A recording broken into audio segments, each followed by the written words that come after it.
Ayatollah Khamenei tweeted almost every day, "Death to Islam."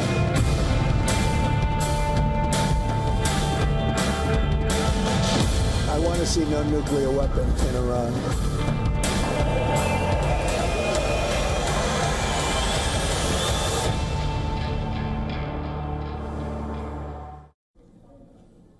As Israel-Iran tensions continue to escalate, here are the top developments at this hour. Fresh Iranian strikes have lit up the night sky in Ramallah in the occupied West Bank early on Thursday. Israeli air defense systems have intercepted Iranian missiles fired at Israel. The projectiles could be seen in the sky as sirens sounded just after midnight.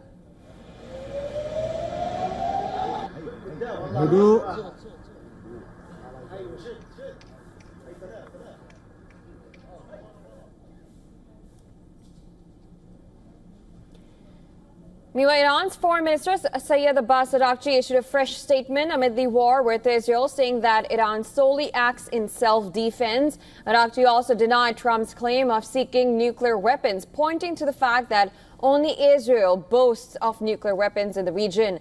Araghchi added that Iran is committed to diplomacy, but with the exception of Israel.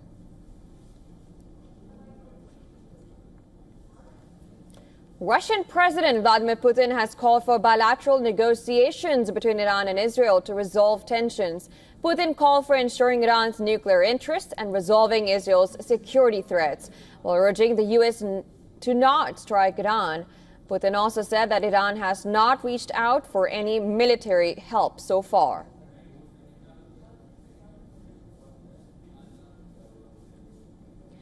North Korea slammed Israeli attacks on Iran and warned the United States and European powers against fanning up the flames of war.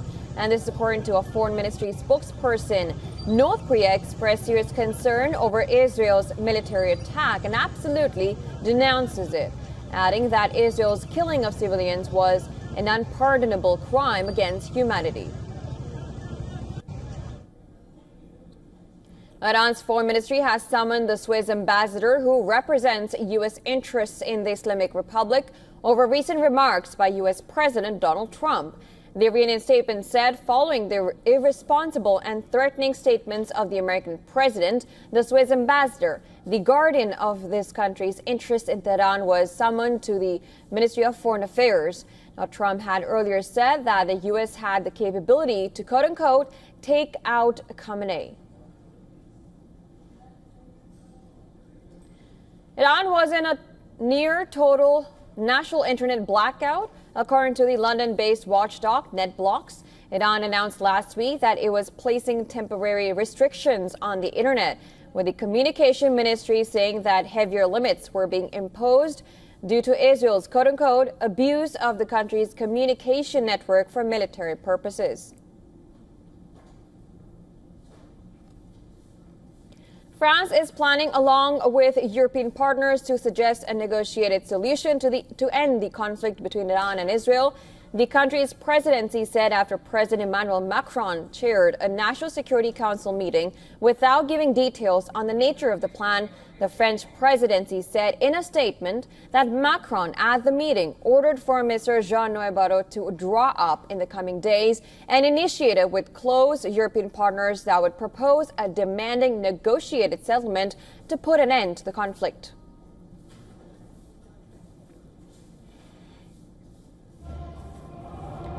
Israeli Prime Minister Benjamin Netanyahu thanks U.S. President Donald Trump for standing by Israel and for the support of the United States that it has been offering in defending Israel's skies.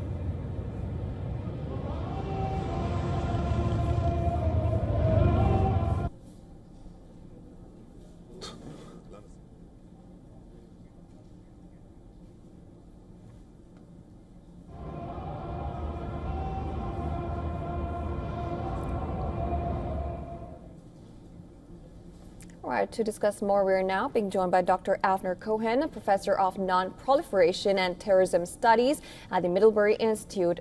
He's joining us on the broadcast from Ontario. Thank you so much for joining us. Always a pleasure to have you. Thank you. All right, let's begin with what Trump has said. Trump said he's open to a dialogue with Iran. And meanwhile, Abbas Araghchi, the foreign minister of Iran, has said that, we will come to the table after we see no firing from Israel. Do you think coming on the table is a possibility Iran might take at this point? Yes, but I don't think that there is conditions, at least not being visible conditions that the two countries can discuss. It is not clear whether President Trump is willing to be a broker or whether he's joining in terms of demands to Iran. He talks about absolute surrender, total surrender. So it's not clear at this time what is the negotiation about and who are the advocates of the two sides. I guess there is a lot of stuff that's going on which is outside sight. Right, and on that note, even foreign ministers of Germany and UK and France, they are also trying to work up a plan to try and get a meeting done and meet the Iranian foreign minister. How do you analyze that? It's a delicate and complicated situation in a number of ways. For one thing, Israel and Iran has never been discussed directly. It was always through others, through negotiators. Israel and Iran do not have diplomatic relations. So there are some parties who represent them. Right now, it is not clear who can represent, what are the demands, to what extent those demands are being supported by others, the United States or the Europeans, and Iranian replies to that. For example, the most sticking issue is the request, the demand, essentially, to have a plan to dismantle the Iranian nuclear weapons program. Well, Iran denies to have a nuclear weapons program. It claims only to have a civilian program. Israel has claimed that Iran has moved very, very fast towards the bomb. So how to move to have that kind of discussion? Obviously, even previously, when the IAEA was involved, there was a lot of issues that were not resolved. Questions about weaponization, questions about various kind of activities, questions about locations of the enriched uraniums, and the like. So there is a lot of issues, and it's not clear whether there is right now some kind of common level to have those negotiations. And talking about U.S., Donald Trump has neither denied or accepted the fact that, U.S. can't take part in this whole conflict. Israel, on the other hand, is trying to get the U.S. How long do you think Israel can stand trying to counter all these attacks by Iran? And how do you compare the capabilities of Iran and Israel? And which one would be more proficient to go for a longer conflict? I think by now, after 6 days, it's very, very clear, and to many it is a great surprise how easily Israel has been able to weaken Iran, and in some respect, even almost to defeat it. Israel has achieved complete superiority over Iranian sky. Israel has demonstrated incredible, accurate, and timely intelligence to the point of targeting and eliminating so many top generals and top nuclear figures in Iran. Israel was able to reach out distances which are over 2,000 kilometers from its own borders. Many of us even though we expected Israel to have a quite significant first blow, we are surprised of those achievements. Now, in terms of the Iranian response, it took almost a full day, I think 17 or 18 hours to respond with retaliation. Everybody expected it to be within 2 or 3 hours. It took 17 or 18 hours. In the first 2 or 3 days, it was to a degree heavy. I think it was salvo of 30 or 40 in each wave. It was 2 waves a night, and so it was a little bit close to 100. By the last 2 nights, it was much less. So it appears that Iran has difficulties to be able to launch its missiles. It appears that many of the launchers those platforms by which you can launch those missiles were hit by Israel.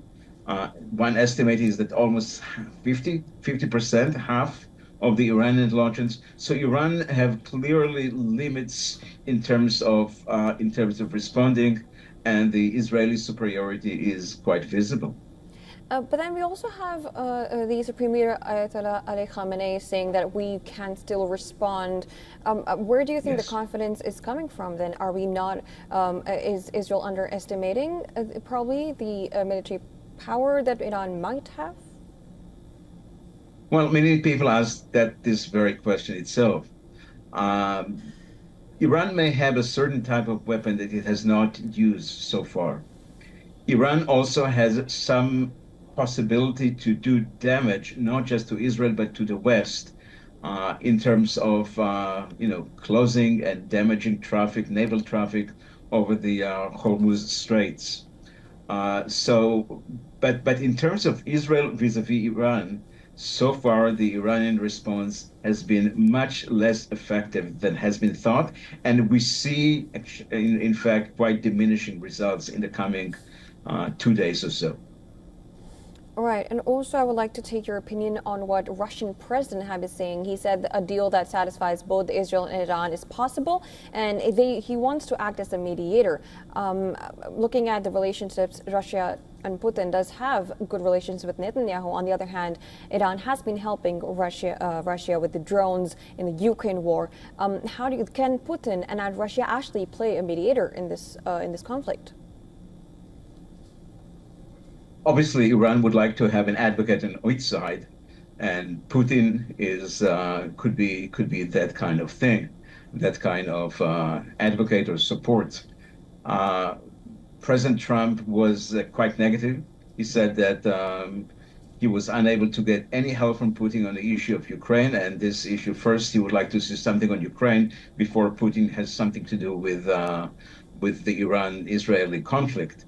So there are voices, as you mentioned, even the European, in particular the French and the Germans, also started to have their own plans.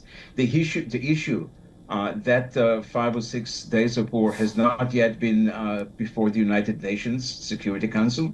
You may expect that once there is some idea of negotiation, it will come to the United Nations Security Council. So it's still in the beginning, and in my view, it will take a little time, a few days, until we'll have some more clarity about what's going on. All right, and also talking about the U.S. involvement, there has been, Trump has not been clear whether U.S. will take part, but there has been some sort of disagreements in the U.S. Congress as well, the Republicans. That's right. How do you analyze Trump's now? Is that he's saying that now we want to go ahead with diplomacy? Is it because of the pressure that he's been feeling that U.S. might not be able to take part in this conflict? Well, there are two forces that are debating very strongly within the Republican Party and within the inner circle of President Trump. One is the MAGA, which tend to be isolationist, do not want to be engaged in foreign military campaigns and the like.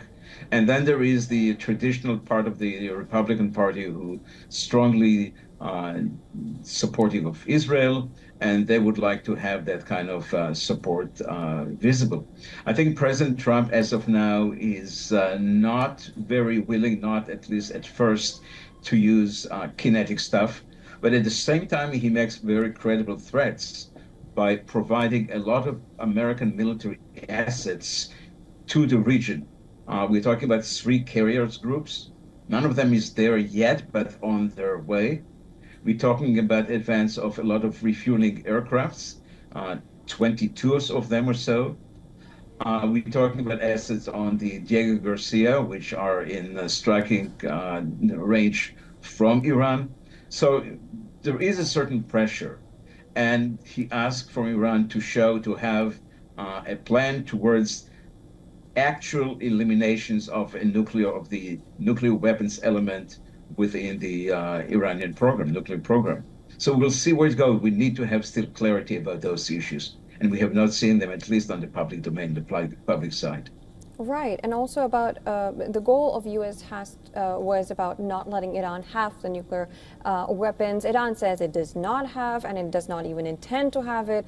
What kind of deal would actually want to make Iran to come, and what kind of solution is there? Is it Israel actually going after all the facilities and trying to make Iran just not being able to make any kind of progress on nuclear? What are the possible solutions to this conflict as of now, according to you?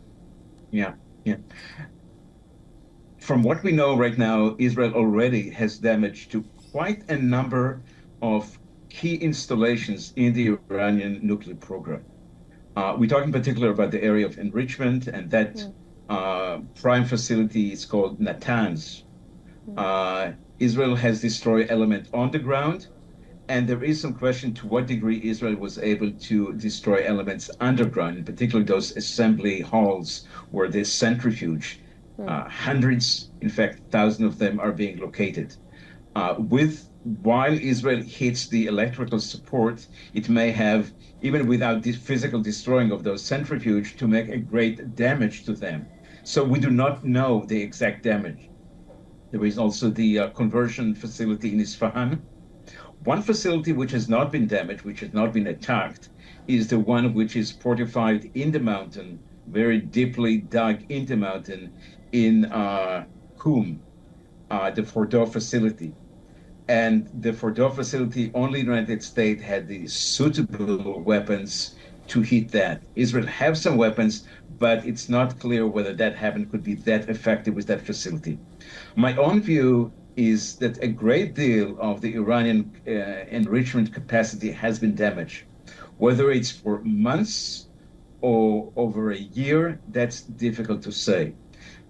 This is also the tricky issue, because enrichment, in principle, it could be the method to create fissionable materials for weapons. Indeed, Iran does have quite a deal of enriched uranium at a level of 60%. It's not the weapons level, but it's quite close to the weapon level, which is 90%. If those facilities were destroyed, it definitely will have an impact. At the same time, I should mention that enrichment facility could also be used for civilian purposes, but with much lower level. So I think the control of the enrichment program of Iran is critical to have some kind of plan to ensure that Iran would not have nuclear weapons, would not have a program towards nuclear weapons. Right, and considering that, of course, you do need some kind of diplomatic treaty which can ensure, because if Israel is not able to destroy those nuclear plants, the next probably would be to ensure that Iran is not able to do it. But do you think Iran would agree to that kind of treaty? I think that Iran will have to. It doesn't have to be necessarily a treaty. Iran is a signatory to the non-proliferation treaty. There is some discussion whether Iran would leave or not would leave, withdraw from that treaty. But we have specific agreement stronger than the one that was under President Obama, the one that President Trump withdrew, to create some kind of reassurance about the future. There is no question that kinetic campaign is not a final reassurance about the future. There needs to be an agreement, and the agreement needs to be solid, and it has to be for the long run. And we don't have that, and I think that some negotiation is going to be on that. All right. Well, we'll have to leave it at that, but thank you so much, Dr. Avner Cohen. Always a pleasure talking to you, and thank you so much for giving your insights. Thank you. Thank you.